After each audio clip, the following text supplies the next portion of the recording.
Salut à tous et bienvenue sur Ibis Tuto, la chaîne qui te fait des tutos sur tes logiciels préférés. Aujourd'hui, on va faire un focus tout particulier sur l'outil Magnet d'Helium 10. Helium 10 est un logiciel qui va te permettre de développer un business Amazon FBA et l'outil Magnet va être très intéressant pour faire une recherche de mots-clés. En effet, Amazon étant un moteur de recherche, tout passe par les mots-clés et par l'analyse des mots-clés. Donc ton enjeu, c'est d'utiliser cet outil pour pouvoir construire ton listing, donc pour pouvoir mettre le maximum de mots-clés autour de ton idée produit et de ta niche dans ta fiche produit. Donc pour ça, tu vas devoir faire une étude de mots-clés pour choisir les meilleurs d'entre eux à intégrer ensuite dans ton listing. D'ailleurs, je te ferai une autre vidéo dans quelques temps où je te montrerai à partir du moment où tu as extrait ta liste de mots-clés, comment faire pour ensuite construire ton listing. Donc là, on va partir d'un concept simple. Je vais juste expliquer concrètement comment fonctionne Magnet et quels sont les outils et informations importantes à regarder. Et ensuite, on essaiera de voir un petit peu comment on peut choisir nos mots-clés. Donc ici, tu vas aller donc dans l'outil Magnet, d'accord, et tu vas aller choisir la marketplace. Donc là, bien évidemment, selon où tu veux te lancer, eh bien tu choisis la bonne. Ici, on va aller sur amazon.fr et ici, l'idée, c'est d'aller taper un mot-clé qui, selon toi, serait le plus proche de ton idée produit. Ici, on va prendre l'exemple d'un casque anti-bruit pour enfants. Donc là, je vais juste mettre casque anti-bruit et tu vois automatiquement j'ai des mots-clés qui arrivent. Et là, on va partir du principe qu'on veut faire un casque anti-bruit pour enfants. Donc on va cliquer dessus et ensuite on va cliquer sur Get Keywords. Voilà, le logiciel nous a trouvé tout un tas de mots-clés intéressants à travailler pour notre listing. La première chose à faire, ça va être de trier ces mots-clés par volume de recherche. Tu vois cette colonne ici, Search Volume, c'est important de cliquer dessus pour que tu puisses avoir la liste de l'ensemble des mots-clés et le volume de recherche associé. Évidemment, nous, notre objectif, ça va être de choisir les mots-clés qui font le plus de volume de recherche pour pouvoir les mettre dans notre listing. Donc là, on a déjà toutes ces informations. Donc je vais t'expliquer concrètement qu'est-ce qu'il y a dans ce tableau et ensuite tu le verras un peu au-dessus.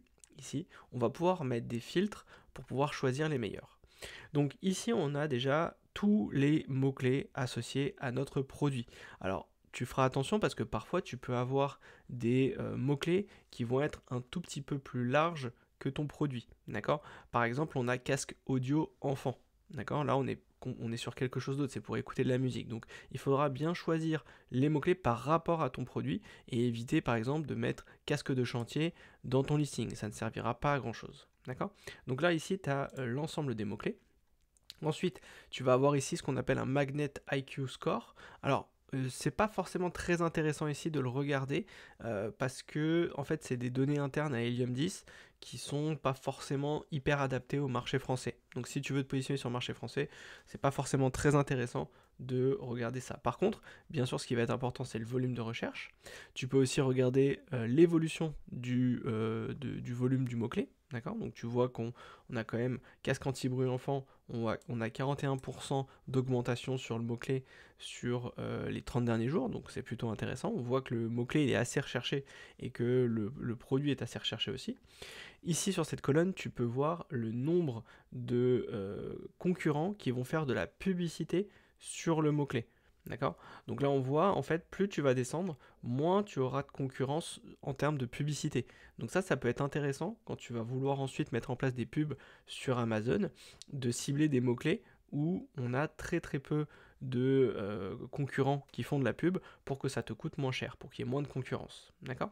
Alors j'ai dézoomé un petit peu l'écran pour que tu puisses voir les autres colonnes. Ici on a une colonne qui est Competing Product. Donc là ici tu vois à peu près le nombre de produits qu'il y a sur chacun des mots-clés. Donc pareil, si tu veux après te positionner sur du plus petit mot-clé, eh bien ça peut être très intéressant d'aller sur des mots-clés où il y a beaucoup moins de concurrence. Par exemple ici, casque anti-bruit enfant 3 ans, donc on est sur un mot-clé de longue traîne. Ça signifie qu'il y a beaucoup plus de mots-clés que juste le mot-clé casque anti-bruit. Et ici, on voit qu'on a quand même peu de concurrents qui font de la publicité et on a beaucoup moins de concurrence ici. Donc ça peut être intéressant. Et enfin, on a une dernière donnée qui est hyper intéressante, c'est ce qu'on appelle le CPR. Le CPR, en fait, c'est un outil qui va te permettre de savoir combien de ventes tu dois faire par semaine pour être classé dans les meilleures positions sur Amazon. En fait, l'algorithme Amazon va forcément positionner chacun des listings par rapport au chiffre d'affaires qu'il va réaliser. Alors évidemment, il y a d'autres informations qui sont mises à l'intérieur, mais on va dire que 50% du classement se fait par le chiffre d'affaires. Donc plus tu vas faire de ventes, plus tu seras positionné en haut des résultats de recherche quand une personne va taper un mot-clé sur Amazon. D'accord? Donc là, en fait, par exemple, sur on va prendre casque anti-bruit enfant. Pour être positionné dans les 12 premiers résultats du mot-clé, eh bien, il va falloir que tu fasses 68 ventes sur les 8 derniers jours. Donc c'est quand même assez important. Donc au départ, quand on n'est pas forcément, on n'a pas beaucoup de commentaires, on n'a pas forcément beaucoup de ventes, ce qui peut être intéressant, c'est encore une fois de se positionner sur des mots-clés qui sont plus accessibles. Par exemple ici, on voit le mot-clé casque anti-bruit enfant 3 ans, on a besoin seulement que de 11 ventes pour être dans les meilleurs vendeurs. D'accord? Donc c'est là aussi où en publicité, ça peut être très intéressant de faire focus sur des mots-clés qui sont quand même beaucoup moins compliqués à travailler que sur les très gros qui sont en haut. D'accord? Donc voilà un petit peu comment se compose ce tableau et c'est important d'en faire une analyse.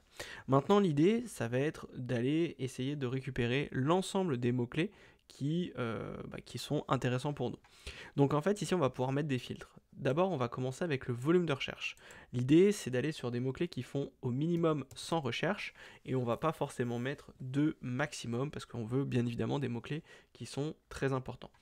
Ensuite on pourrait rajouter tu vois des minimums en termes de mots qui vont composer le mot-clé. Donc là, moi, je te conseille pas forcément. On pourrait aussi mettre un minimum et un maximum en termes de compétition autour des produits sur chacun des mots-clés. Là, pareil, on va pas forcément le mettre. En termes de densité de mots-clés, pareil. Match type, pareil. En fait, ici, on va pas forcément utiliser grand-chose. On va vraiment demander au logiciel de nous identifier l'ensemble des mots-clés qui font plus de 100 recherches par mois. D'accord? Donc, on va cliquer sur Apply Filters.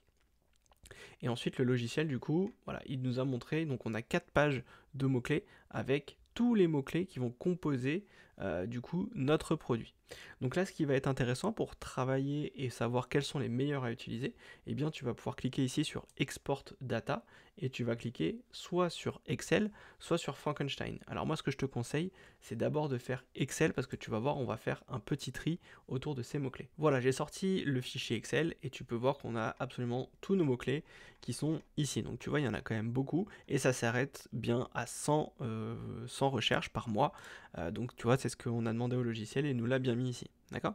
Donc là maintenant, l'objectif c'est voilà, tu vois, on a quasiment, au total on a à peu près, on a 169 mots-clés. L'idée en fait, ça va être d'aller chercher tous les mots-clés qui sont en rapport direct avec notre produit. Par exemple, casque Bluetooth sans fil, c'est pas le produit qu'on veut développer. D'accord? Parce que là, c'est un casque pour de la musique. Nous, on fait un casque anti-bruit. Donc là, on va commencer, par exemple, casque anti-bruit enfant. C'est un mot-clé qui est intéressant pour nous parce que c'est exactement notre produit. Donc là, on va le mettre en jaune. On pourrait aussi prendre casque anti-bruit bébé, casque anti-bruit sans rien dessus. Si on fait ensuite une déclinaison casque anti-bruit adulte, on pourrait le choisir. Fidget Toys, c'est pas du tout notre produit. Casque audio enfant, c'est pas notre produit. Casque anti-bruit enfant. Tu vois ici la différence, c'est qu'on a un tiret entre anti et bruit. Donc là, c'est un autre mot-clé, on va le prendre. Casque anti-bruit Bluetooth, donc là, on peut le prendre. Casque enfant, alors là, c'est un peu large, donc on va pas forcément le prendre. Casque enfant audio, pareil. Time timer, casque de chantier, casque anti-bruit enfant. Là, tu vois, les gens, ils tapent anti-bruit attaché. Donc tu vois, tous ces mots-clés, il va falloir qu'on les mette dans notre listing. Lit Montessori, c'est pas pour nous.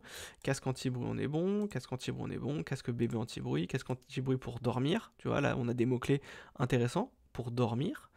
Casque anti-bruit chantier. Alors là, c'est peut-être plus pour les adultes. Donc on va peut-être pas le prendre. Qu'est-ce qu'on pourrait avoir? Voyage avion. Éventuellement, un casque anti-bruit pour l'avion, ça peut être pas mal. Donc ici, casque bébé, bouchon d'oreille. Autisme, alpine, casque anti-bruit enfant 2 ans, d'accord, protection auditive, casque anti-bruit bébé, etc., etc. Tu vois, l'idée en fait ici, ça va être vraiment de mettre tous les mots-clés en jaune, d'accord. Alors bien sûr, je ne vais pas aller jusqu'au bout, sinon la vidéo elle va durer trop longtemps, mais le but c'est que tu choisisses absolument tous les mots-clés par rapport à ton produit, d'accord. Une fois que c'est fait, tu vas rajouter des filtres, donc on va rajouter juste des filtres, et tu vas trier par couleur. Donc tu vas mettre ici, tu vois, tu vas dans le filtre, tu vas cliquer par couleur, cellule, jaune. Et ici, tu vas avoir ta liste complète de mots-clés à utiliser. D'accord? Donc là, tu vas copier les mots-clés. On va retourner sur Helium 10 et cette fois-ci, pour utiliser du coup cette liste de mots-clés, on va aller dans l'outil qui s'appelle Frankenstein, qui est juste ici. Tu vas cliquer dessus et tu vas coller ta liste de mots-clés. Donc tu vois qu'on a tous les mots-clés qui sont ici. Alors pourquoi on va faire ça? Tout simplement pour retirer l'ensemble des doublons au niveau des mots-clés. En effet, sur Amazon, tu n'as pas besoin de répéter 50 fois le mot casque.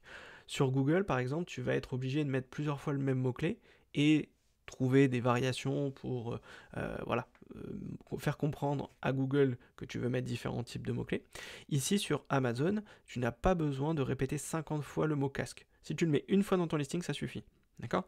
Donc ici, tu vas juste cliquer sur Process et ça va te retirer l'ensemble des doublons. Et quand tu regardes ici, tu as toute ta liste de mots-clés à l'unité que tu vas pouvoir ensuite rajouter sur ton listing. Et du coup, je ferai une autre vidéo à ce sujet. Donc je t'invite à aller voir sur ma chaîne une autre vidéo qui va être faite sur comment on construit le SEO de sa fiche produit. Mais là, on voit qu'on a nos mots-clés. On a casque, anti-bruit, enfant, bébé, adulte, anti-bruit avec un petit tiret entre les deux mots, Bluetooth, anti-bruit tout attaché, pour dormir, voyage, avion, etc. etc. D'accord? Donc ça, c'est hyper important de l'utiliser comme ça, et ça te permettra d'avoir une étude de mots-clés la plus large possible pour rajouter le maximum de mots-clés dans ton listing. Voilà, j'espère que ça t'a plu, on se retrouve dans une prochaine vidéo.